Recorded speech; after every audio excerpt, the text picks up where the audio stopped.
It's been a wonderful November. Hopefully our students enjoyed Thanksgiving break. In this edition of LC News, we take a look at the Veterans Day program at Lawrence County High School. In addition to that, we will be covering the Steel Reese grant. I'm Sierra. I'm Jason. And this is LC News.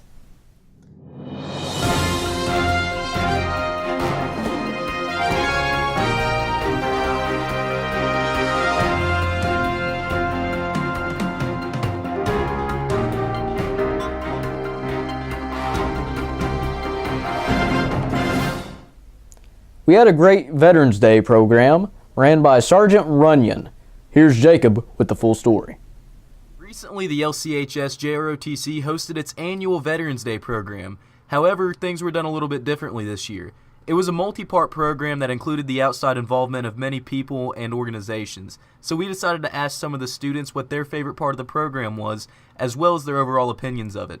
My favorite part of the Veterans Day program was probably the little kids and the videos of them and their family, because it was such a heartwarming experience to sit there and watch about how the soldiers coming back to finally see their kids and family after so long in the war. My overall opinion was it was pretty good this year. It was better than most years, I honestly think. My favorite part about the Veterans Day ceremony was just student involvement. You didn't have anybody sit and play on their phones like we have in the past. You know, they were genuinely interested in what was going on with the program, the videos, the speaker, just every little part. They were caught on, hooked in. My overall opinions was it's much better than it has been in the past. It has a lot of potential to be better, and I'm sure it will be after I'm long gone. But overall, it is the best Veterans Day program I have ever seen since I started going to school. It was beautiful. I absolutely loved every bit of it. I mean, it like I said, it hit the heart, I've seen a lot of people who don't show emotion, but showed a lot of emotion that day for our veterans. I liked the choir. I thought the choir singing Mansions of the Lord, and I liked the slideshow. I hope the slideshow takes off better next year, and we get more pictures and more involvement from the student body. But I really liked it. I thought it was real personal. I thought that using the choir in there with Mansions of the Lord, with that song and everything, combining it, I thought that was a really special thing. I liked that a lot.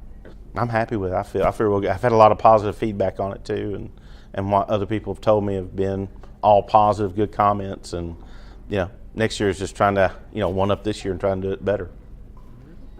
Well, it's hard to pick just one, but the involvement in the community and getting the local veterans there on the floor in the middle, especially some of the old timers. I mean, a 95-year-old World War II vet, it was incredible. And the way that was all handled, the way our ROTC students comported themselves, multiple speakers and basically masters of ceremony.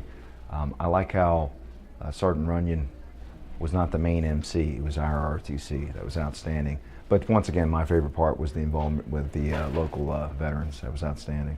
Oh, it was incredible. It was either I told Sergeant Runyon, it's either the finest that's ever been done here, or it's a close second to the field funeral we did for Matthew Sluss Tiller the year he was killed. But other than that, it's absolute tops. I was incredibly impressed with it, and everyone I spoke to a lot of those old timers afterwards. They were incredibly appreciative, and it sets the bar pretty dang high. In this edition of Teacher Spotlight, Jason visits LCHS math teacher Mr. Prince. Teach math, algebra 2 and pre-calculus, and then CCR. Well, before I was a school teacher, I worked at Toyota for about 6 months, but didn't really care for it a whole lot because it was going to take a little bit too long for me to get to the point I wanted to be there, because a couple little changes that you'll find out whenever you're out of school and get in the job force, you'll see that the companies, the way they work sometimes. And before that, I worked as a coal miner for about 13 months, and then obviously they're not around anymore, so that's what happened there. Before I came here, I taught at 4 other schools. I taught at Mingo Central in West Virginia, Tug Valley in West Virginia, and then Tulsa, which obviously is over there, in Spring Valley, all in West Virginia. Really, I worked in other positions before I started teaching, and it wasn't around anymore, so I figured I knew I was pretty good at math. I figured I'd teach math. Preparing for my class, they should just come in and have an attitude that they want to learn something, because you can't really come in and just wing it usually with math unless you're really good at it. Number one, they should show up. Some people like to try to skip, but I always catch them. What do I think the most important subject is? I think it depends on the student. Some students going to do things, if somebody's going to the medical field, I'd say their biomed's a little bit more important than my math class is. If somebody's going to be an engineer, my math class might be a little bit more important than somebody else's class to them. It's just all relative. We asked Mr. Prince what students should take away from this class.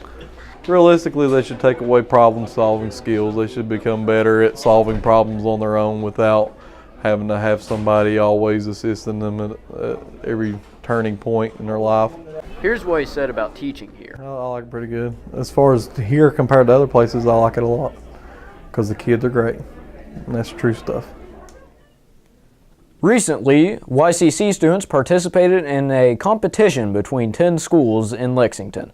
The event was hosted by Big Ass Solutions. One thing that the YCC grant has allowed the engineering students to do is to participate in an internship project with Big Ass Solutions in Lexington, Kentucky. This year, Mr. West chose 9 students to participate in the project, and the students will receive a stipend based on the number of hours that they put in toward the project. The students went initially in September to get their equipment and all the supplies for the project, and was also given a tour of the facility. The goal was to make a Rube Goldberg project that lifted Fanny, which is the mascot of their company, and we had to rescue her from a cliff. We got 3rd place overall out of 10 schools. Me and 8 other students in the engineering program, we came together, and on Mondays we'd meet and pitch our ideas after school,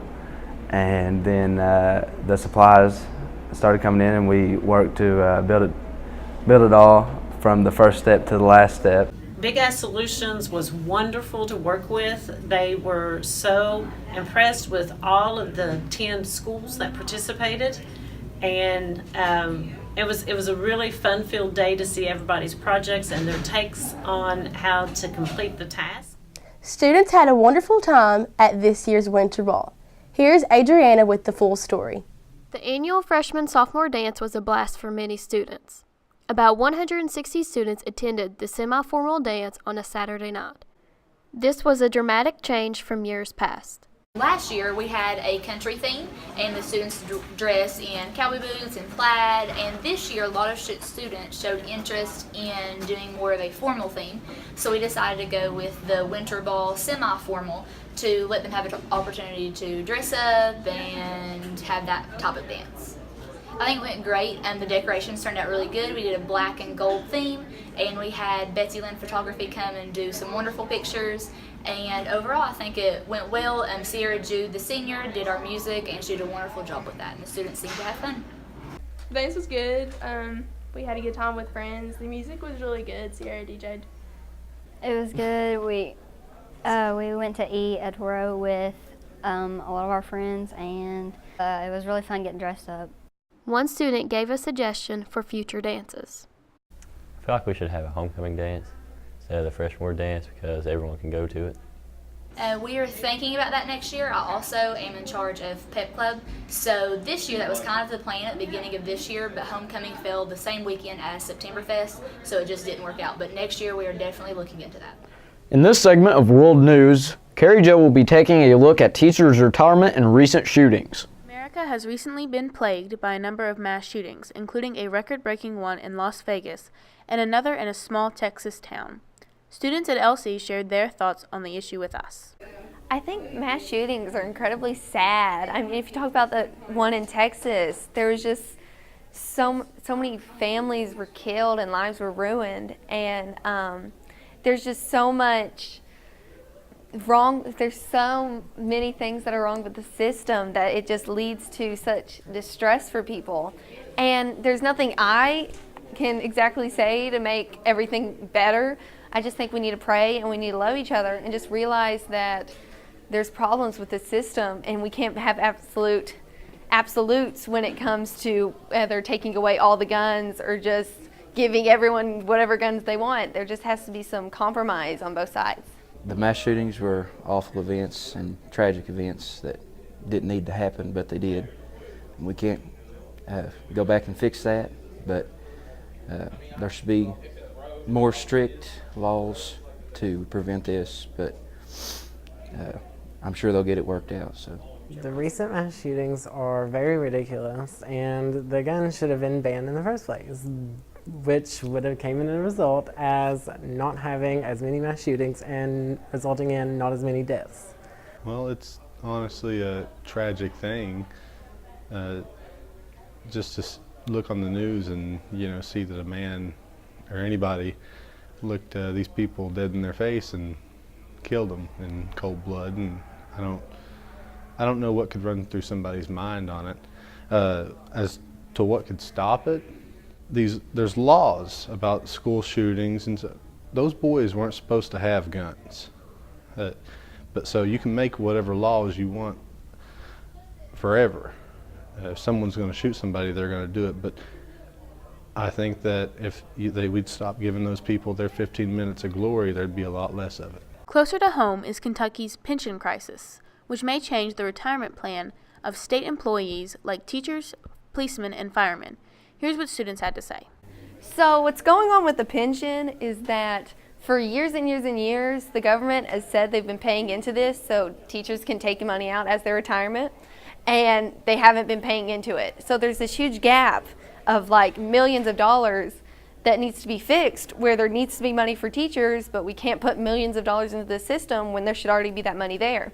So Matt Bevin, our governor, is trying to just completely upend the system and make teachers work longer for less and get less retirement, or something else. Then he doesn't have that. And I know Dr. Fletcher is pretty adamant about this. My parents are too.